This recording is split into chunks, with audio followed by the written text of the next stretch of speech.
Kujuta ette, et on võimalus edasi liikuda ja sa annaksid teatepulka järglasele üle. Mida sa talle südamele paneks? Mis need 2-3 asja võiks olla, et ta veaks hästi edasi? Mis on tähtis tippjuhil? Tal peab olema, ma ikkagi võtan nendest väärtustest, mida ma praegust, millest ma praegust juhindun. See tähendab seda, et ta peab olema ja vähemalt mõtlema ja tegutsema, kuidas öelda, julgesti erinevalt.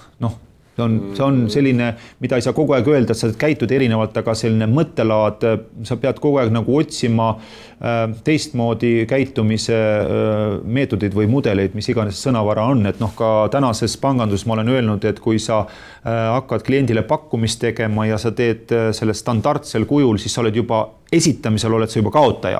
Tänane seis on, sa pead mingisuguse lisaväärtuse iile mingi punkti panema. Ja teine, mis on minu lemmikväärtus, on tahe võita. Sa pead tegelikult olema võitja tüüpe ja leidma selle võidu. See ei pea olema alati panga aspektist rahaline võit. Organisatsioon võib olla parim hinnangutes.